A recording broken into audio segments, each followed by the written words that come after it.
This video is intended for a mature audience only. If you're a kid, please go away.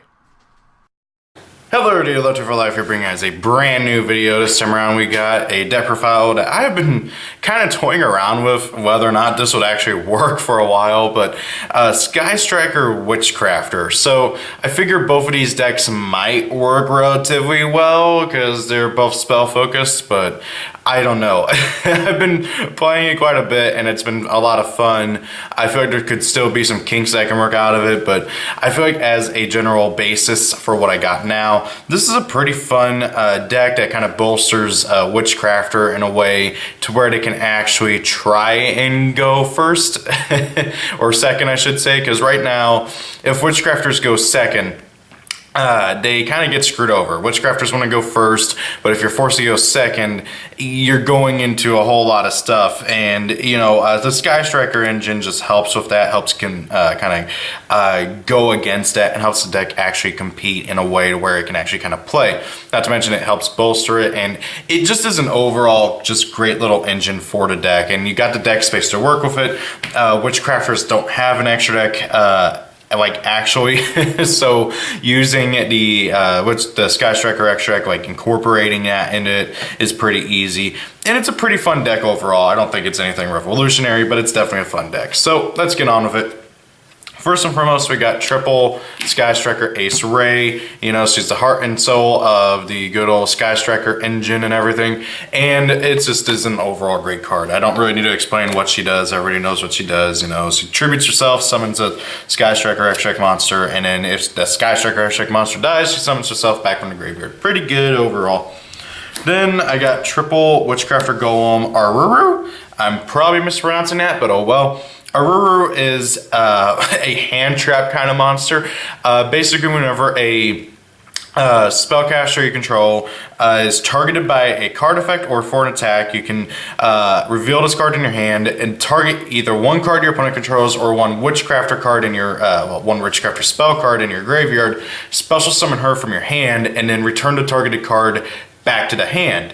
And then during the standby phase, well, during your opponent's standby phase, she returns to your hand. So she's a reusable hand trap that can get back your spells or bounce an opponent's monster basically whenever. So it's a really good card overall for the deck. It's a hard once per turn for everything, so if you open multiples, it's kind of not really that great, but she's got a beefy stat line and is pretty easy to summon. So yep. Then we got Witchcrafter Sameta. She is by far the best of the little Witchcrafters. Basically, she has a standard Witchcrafter effect where you can tribute her, discard a spell card, summon any Witchcrafter from your deck, and then if she's in your graveyard, you can banish her from your graveyard and send any Witchcrafter card from your deck to the graveyard. This is important because you can send your spell cards, which can then record themselves to your hand or put themselves on the field during your end phase, so that is really helpful. Or you can send one of your other Witchcrafter monsters that have a graveyard effect to where you can use that. So it's a pretty good card overall for the deck. Then we got the second best of the little ones, Witchcrafter Pitor. Pitor is, she does the same thing. She has a standard effect, summon a dude from deck. And then she has an effect in graveyard where you can banish her to draw one card and then discard one Witchcrafter card that you have in your hand. So basically a Dark World Dealings, but for you, pretty good overall. Then I got two Witchcrafter Madame Vare. Madame Vare is one of the two Witchcrafter monsters you generally want to have on your field, and is definitely probably the better of the two. Basically, during your player's turn, you can discard one spell card, and then negate all face-up monster effects your opponent currently controls. This is really, really good for going first, because if your opponent tries to do anything, you can just kind of just say no, and it's really, really mean. Additionally, if a spellcaster you control battles an opponent's monster once per turn, you can reveal any number of spell cards in your hand. Your spellcaster jacks up by 1,000 attack and defense for each card revealed until the end of the turn. Pretty good card overall for the deck. She can be a wall, 2,800 defense is nothing to really laugh at, so very, very good card overall.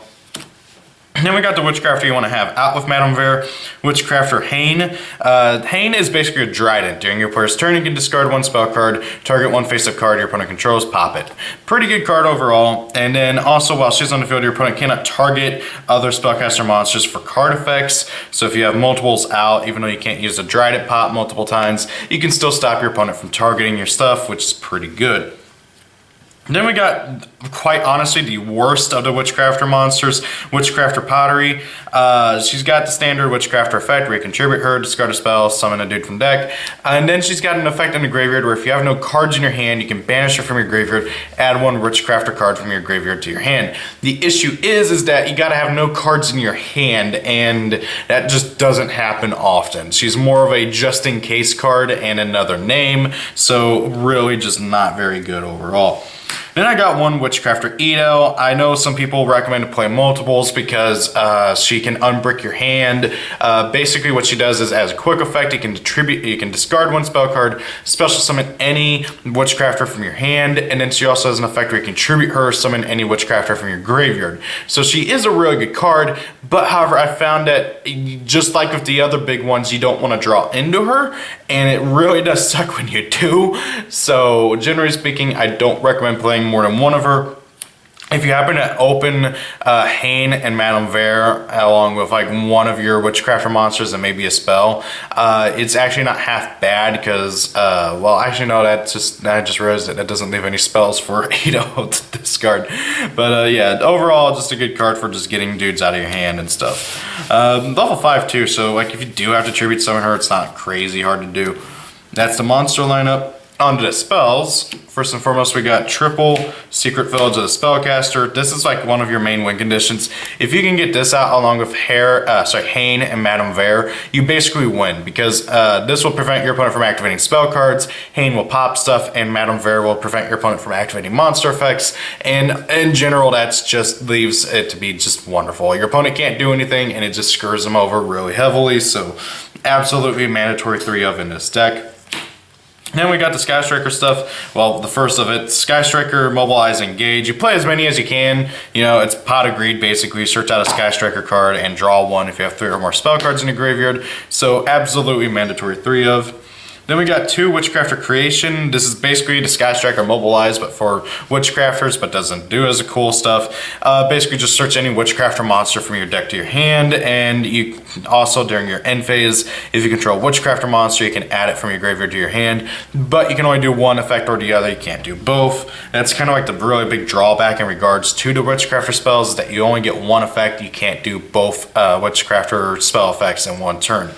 Then we got the Monster Reborn. Again, it can also recur itself, but it's mainly a Monster Reborn. It's just so good for being able to bring back any of your Witchcrafters, and it is just another really good target for discarding. And I got 2 Witchcrafter Buy Street. This prevents your, once per turn, it prevents your Witchcrafter monsters from being destroyed by battle or card effect. So in addition to Hain's targeting protection, it just gets ridiculous. In addition, if this card is in the graveyard and you control a Witchcrafter card, you can place it into your field, well, into your spell and trap card zone as a face-up continuous spell. And also, once per turn, if your opponent, if you would activate the effect of a Witchcrafter card, instead of discarding, you can send it from the field to the graveyard to activate that effect. Then I got 2 Called by the Grave. I'm kind of flip-flopping between 2 and 3 because 3 I felt like I was dead drawing it, but honestly the Witchcrafter stuff loses so hard to Ash Blossom it's not even funny. So yeah, this card is really necessary, but however I'm kind of flip-flopping between if I like it at 1 or 2. I got 1 Witchcrafter Secrets, Witchcrafter Scroll. Basically, once per turn, if a Witchcrafter destroys an opponent's monster at battle, you get to draw a card. And then also, if it's in your graveyard, you can put it in your back row, and it can be sent from the back row for the effect of a Witchcrafter. I got 1 Witchcrafter Draping. It's basically back row removal, but doesn't destroy, just bounces them back to the hand. Mainly just used as more discard fodder for the Witchcrafter effects. Same thing with Collaboration here. Collaboration basically lets you target a Witchcrafter you control. It can make 2 attacks in 1 turn, which is pretty nice, but it doesn't come up too often. It's mainly just used as discard fodder. 1 Sky Striker Mobilize, Mecha Module Multi-Roll. God, that's a mouthful. Just an overall really good card. Lets you recur your stuff and just keep going. 1 Sky Striker Mecha Widow Anchor, just another really good card again. Just being able to steal stuff and also, of course, negate monster effects if needed. 1 Sky Striker Mecha Hornet Drones. Just again, it's basically a 4th ray. One Sky Striker Maneuver Vector Blast. This card is really good for this particular version, because basically what you do is whenever you activate this card, each player sends the top 2 cards of their deck to the graveyard, and then if there's 3 or more spell or trap cards, 3 or more spells in the graveyard, you get to send all of your opponent's extra monsters that are in their extra monster zones to the graveyard. The big thing is that it's basically a double mill, which can really help out with the good old Witchcrafter engine, because you want to be able to get your Witchcrafter stuff in the graveyard pretty easy. One Rhoda, search out Rage, just kind of helps. One Metal Foes Fusion, because it's another really good spell to discard. One Terraforming, search out the good old Secret Foes of Spellcasters. One Fool's Burial to send any of our Witchcrafters to the graveyard to kind of just help set up. And then finally, 3 Witchcrafter Masterpiece. This card is so good. Basically, it's a trap card, obviously. Whenever you activate it, you banish 1 spell card from your player's graveyard, and then add another copy of that spell from your deck to your hand. And then, if this card is in your graveyard, you can banish it and any number of spell cards in your graveyard in order to special summon 1 Witchcrafter monster with a level equal to the number of spells you banished from, I believe, your graveyard. Yeah, from your deck actually. So yeah, it just kind of helps out and everything. Really good card overall. Whenever Pot of Extravagance gets a reprint and I can actually afford it and play it in Witchcrafter, that's like the best thing to target with Masterpiece, because then you get more draw power. But for this purpose, we're mainly banishing Engage to search out another Engage. Now then to the extract. To be honest, the extract is more of a suggestion, because it can be anything you really want it to be. First and foremost, we got 2 Sky Striker Ace Shizuku. She searches and drops your opponent's monsters by 100 attack for everything that is in your graveyard. You know what she does, I don't really need to explain it. 2 Sky Striker Ace Kaina, just mainly for the negation and preventing your opponent from attacking. Also has a nice downward pointing arrow. 1 Kagari, you play as many of her as you can, recurs one of your spells and just lets you go. Pretty good. 1 Hayate, so you can just kind of make her send Engage to the graveyard. Main phase 2, make Kagari to search out, to grab back that Engage. Basically just letting you go off. 1 Cerberus, 1 Phoenix, just for general spot removal. Same thing with the Unicorn. 1 Staryuja, you don't get to make it too often, but it's nice. 1 Borolo Dragon, again, same thing, you don't really get to make them too often. If I could find my freaking Boral Sword, I have no idea what the heck happened to him.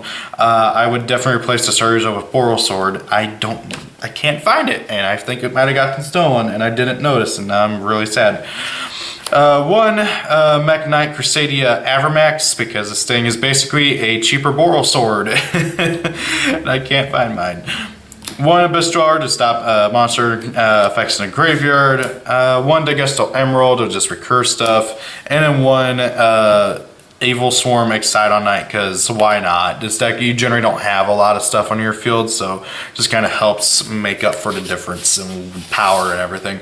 So, and that is the deck profile. What do you guys think? I personally am a really big fan of the Witchcrafter and Sky Striker archetypes, so the idea of getting to mix these 2 together was really appealing to me, partly because I see that they have the possibility of working really well together, and in my experience playtesting this deck, they have. But however, they do definitely have some issues. You got to be smart about when you want to activate the Sky Striker spells, and you got to be smart about when you want to activate your Witchcrafter effects. And the really funny thing though is that you can activate the Witchcrafter effects to tribute themselves and discard a spell, and then you can chain the one of the quick play Sky Striker spells, so you can get both effects to go, and that's really nice. But I digress. What do you guys think? Do you have any ideas, recommendations, or concerns? Thank you all for watching, and see you later. Thank you all for watching the video. Have a great day. If it's your birthday, happy birthday. Rate, comment, and subscribe. And see y'all later.